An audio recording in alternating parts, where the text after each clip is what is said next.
Hey, what's up guys, it's DarkArmedDuelist and today doing a Noble Knight deck profile. So I'm really excited for you guys because this deck is a really awesome Protect the King deck that summons out some insane XZ monsters and then equips them with all sorts of really cool Noble Arms cards to be able to make this absolutely amazing boss monster. So without further ado guys, don't forget to like, comment, subscribe, hit the bell in there so you can become part of the notification squad, and definitely check out the Patreon down in the description below for all those awesome rewards, like in your name, description, every single video, getting a signed cards in the mail, and even getting to request a deck profile every single month to your patron, along with test hands. So without further ado, let's get straight on into this.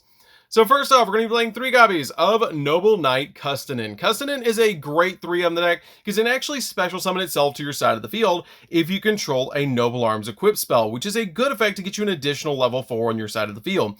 And if this card is used to XZ summon a Noble Knight, XZ, Synchro, or Link monster, it gains the effect that you can normal summon an additional Noble Knight monster to your side of the field this turn, which is a pretty good effect to be able to just get another monster on the field, but it does lock you into Noble Knight monsters for the rest of the turn. We then play 3 copies of Noble Knight Brothers. Noble Knight Brothers is a good 3 of as well in the deck because this card can actually recycle you cards because you can target up to 3 Noble Knight and or Noble Arms cards in the graveyard and shuffle them into the deck and then draw a card. But this card also has a really awesome effect. This card can only attack if you control exactly 3 Noble Knight monsters and no other monsters, but you're usually not attacking with this card anyways. You're usually using this card's effect to be able to special summon out up to 2 more Noble Knight monsters from your hand to your side of the field, which is a great effect to be able to get monsters on the field so that you can go in for XZ plays. We then play 3 copies of Noble Knight Ivane. Ivane is a great card because if a Noble Arms equip spell card becomes equipped to this card, you can special summon out a Noble Knight token to your side of the field that's a Warrior Light, level 4, 1000 attack, 1000 defense, but it does lock you into Noble Knight monsters for the rest of the turn.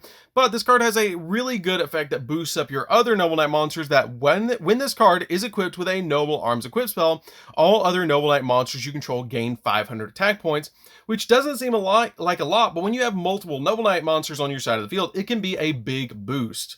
We then play 3 copies of Noble Knight Madrat. Madrat is a really good card because it actually lets you special summon additional Noble Knight monsters from the deck, but this card has a super unique effect that when this card is not equipped with a Noble Arms card, this card is a normal monster, and when it becomes equipped with a Noble Arms card, it gains its effect that this card becomes dark, its levels increase by 1, and then it has the ability that once per turn, if you control no other monsters, you can special summon out a Noble Knight monster from your deck in defense position, and then if you do, destroy an equipped spell that you control, which pretty much sets you up for an XZ play, which is really good.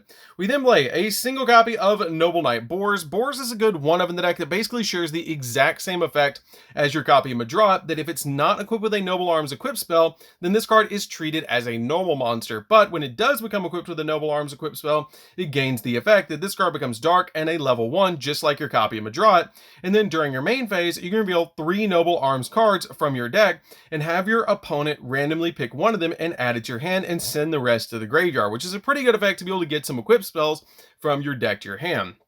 We then play a single copy of Noble Knight Gwaine.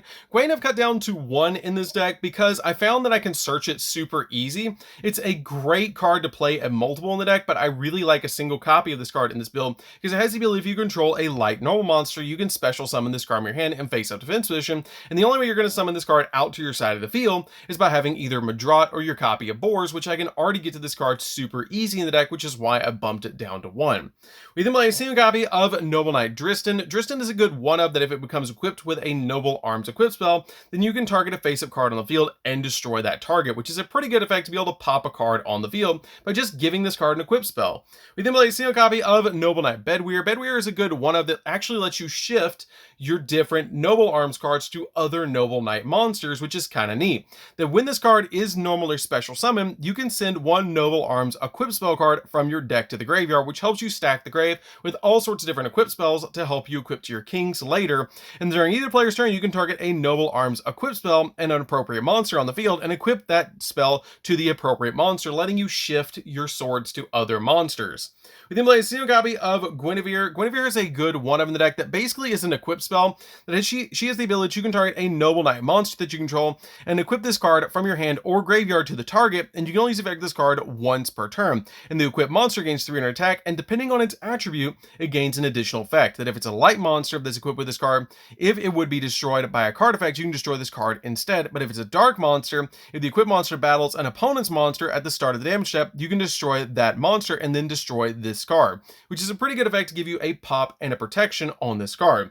We then play 2 copies of Morgan the Enchantress of Avalon. Morgan is a good hand trap in this deck that helps you out a lot, that basically has the ability that when your opponent activates a card or effect, while you control a Noble Knight monster and a Noble Arms equipped spell card, then you can quick effect send this card from your hand to the graveyard and destroy 1 Noble Arms equipped spell that you control, and if you do, negate the activation, which is pretty good to give you a negate in the deck. We then play a single copy of Renauld. Renauld is a good one of in the deck that can actually recover you different equipped spells off your copies of Isolde. So this card is a definite one of in the deck to be able to summon off your copy of Isolde to help you just get those additional plays in the deck to be able to summon off the Isolde and then recover an equipped spell that you sent to the graveyard to summon him.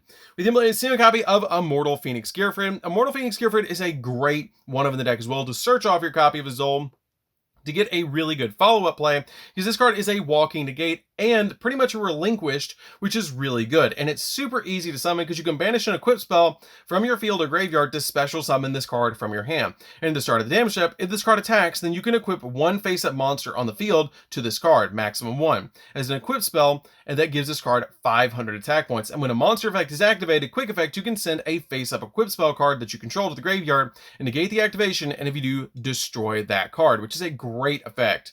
We then play 3 copies of Ash Blossom. Ash Blossom is a really good card in this deck because basically with this card, you're going to stop the opponent from touching the deck. So this card is a definite 3 of in this build, just to help you out to be able to stop the opponent while you're going in for your plays. So that's it for the monsters, guys. Let's get into the spells. So for the spells, we're going to be playing a single copy of Rhoda. Rhoda's really good because we are playing a warrior deck. This card is absolutely insane in the deck and just helps us get into all sorts of different plays. 1 copy of Called by the Grave. Called by the Grave is just really good to make sure that we don't get hand trapped while we're going in for all of our XZ monsters. So this card is a really good one of.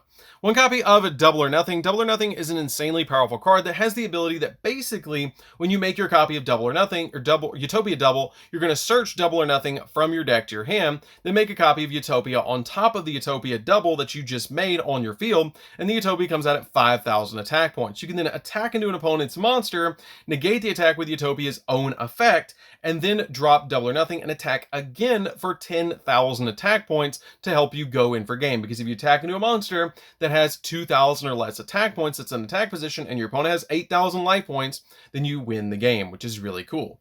We then play 2 copies of Glory of the Noble Knights. This card is a really neat card, but I only feel like you need 2 copies of it because it lets you target a Noble Knight monster that you control and equip it with 1 equipped spell from your deck, and that equipped card that can be equipped to the target, which is a pretty good effect to just give you the exact equip spell that you need.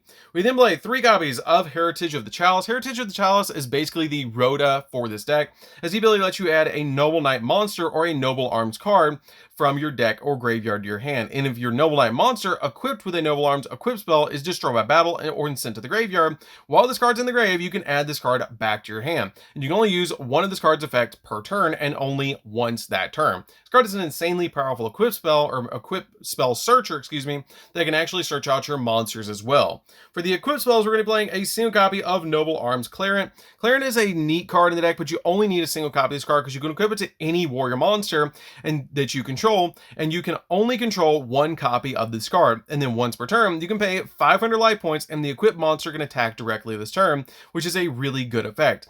It also has the ability, if this face-up card on the field is destroyed and sent to the graveyard, then you can target a warrior Noble Knight monster that you control and equip this card to that target, which a bunch of your different equipped spells actually share that ability, that you can equip them back to another monster when they're destroyed, which is a neat effect. So basically, when one of your warriors drops the sword, the next one can pick it up, which is neat. We then play a single copy of Lancelot's Sword. This card is a really good one of. You only need a single copy of this card in the deck, but it's a really good card that once per turn, you can target a set card that your opponent controls, and the equipped monster permanently loses 500 attack points, and if it does, destroy the targeted card, and the attack loss remains even if this card leaves the field, which is a great effect just to give you a pop on the field. We then play a sealed copy of Noble Arms Caliburn. Caliburn is a really neat card, but kind of basic in the deck. It has the ability that you can equip it only to your warrior monster. The warrior monster gains 500 attack points, and then once per turn, you can gain 500 life points, which is kind of a neat effect. We then play a sealed copy of Gallatin. Gallatin lets the monster gain 1,000 attack points, but during each standby phase of your standby phases, it loses 200 attack points, which is a kind of neat effect just to give you a little bit of a boost. We then play a sealed copy of Noble Arms of Destiny. Noble Arms of Destiny is a really good card that actually gives you a protection that once per turn, the equipped monster cannot be destroyed by battle or by card effect, which is kind of neat to give you that built-in protection. We then play 2 copies of Noble Arms Excalibur. Excalibur is really good as a 2-of in the deck because you can equip only to a Noble Arm or Noble Knight monster, and it cannot be targeted by an opponent's card effect. And then during your turn, except the turn this card was sent to the graveyard, you can banish this card from your graveyard and then target a Noble Knight XZ monster that you control and special summon from your extra deck a Noble Knight XZ monster with a different name by using that XZ monster you control as a material, which is a pretty good effect just to let you basically rank up into another monster. So that's it for the spells, guys. Let's get into the traps. So for the traps, we're only going to be playing 2 traps, and that is going to be 2 copies of Until Noble Arms Are Needed Again. I really love this card. It's an absolutely insane looking prismatic secret rare. I love this card. It's one of my favorite artworks in the entire game, but it's also a really good card that lets you excavate cards from the top of your deck equal to the number of Noble Arms equipped spell cards that you control, and if you do, you get to add one of them from your deck to your hand. And also, place the remaining cards on top of your deck in any order, and you can manage this card from the graveyard, except the turn this card was sent to the graveyard, to special summon from your deck a Noble Knight monster with a different name from the cards that you control or in your graveyard, which is why I play so many 1-ofs in this deck anyways, so that you can summon out some really, really good cards. This card is also just absolutely insane at 3, but I ended up cutting it down to 2 because it's better in the late game than in the early game. So that's it for the main deck, guys. Let's get into the extra deck. So for the extra deck, we're going to be playing a single copy of Artorias, the King of the Noble Knights. This card is a really good card in the deck that you're going to be summoning all the time. That it just takes 2 level 4 Noble Knight monsters to make this card. And when this card is XZ summoned, you can target up to 3 Noble Arms equipped spell cards with different names in your graveyard and equip those targets to this card. And then once per turn, you can detach a material from this card and destroy any number of spells or trap cards on the field up to the number of Noble Arms equipped spell cards that you control, which is usually going to be 3 of this card because it can equip 3, which is why we want to get them in the graveyard as quickly as possible so that we can equip them to this card. We then play 2 copies of the Sacred Noble Knight King. This card is a really good 2-of in the deck that's pretty easy to summon off your copy of your Excalibur. It has the ability that when this card is XZ summoned, you can target up to 3 Noble Arms equipped spell cards with different names in your graveyard and equip those targets to this card, which is just like your other king, but it has the ability that once per turn, you can detach a material from this card and then target other monsters on the field and destroy those targets, which is a pretty good effect to be able to just pop those cards on the field by just detaching a material and then target one other monster on the field and destroy that target. And if this card is sent from the field to the graveyard, then you can target a level 4 higher Noble Knight monster in the grave and special summon that target, which is a pretty good effect to just get a monster back on the field. We then play 2 copies of King Custonin. King Custonin is a good card in the deck that you really do need 2 copies of this card. It's a really good going first card because it has the ability that you can detach any number of materials in this card and then target that many cards that your opponent controls and return them to the hand. And if this card is destroyed by battle or by card effect and sent to the graveyard, you can special summon out a Noble Knight XZ monster from your extra deck, except another copy of this card. And if you do, attach this card to the graveyard to that monster as a material, which is why I say this card is a good going first card, because you can basically make this card in defense position, and it is a 2,500 attack point monster that you can just throw in defense, and when your opponent outs it, you can just make your copy of your Sacred Noble Knight, which is really good. We then play a single copy of Utopia Double so that we can go in for game with this card, because all you have to do is detach a material, search double or nothing, make a copy of Utopia on top of it, it'll come out at 5,000, swing at the opponent, use Utopia's effect to negate its own attack, drop double or nothing, and then go in for a second attack for 10,000, which is really good. 1 copy of Double A Zeus. Double A Zeus is really good because we play so many XZs in this deck to be able to board wipe. 2 copies of Isolde. Isolde is a key combo piece in the deck that lets you search your Noble Knight monsters and then special summon them to your side of the field as well, which is really good while also getting your Noble Arms into the graveyard off of its effect. We then play a single copy of Access Code just in case we need to pop cards on the field, which is really good in this deck. 1 copy of Unicorn to spin stuff.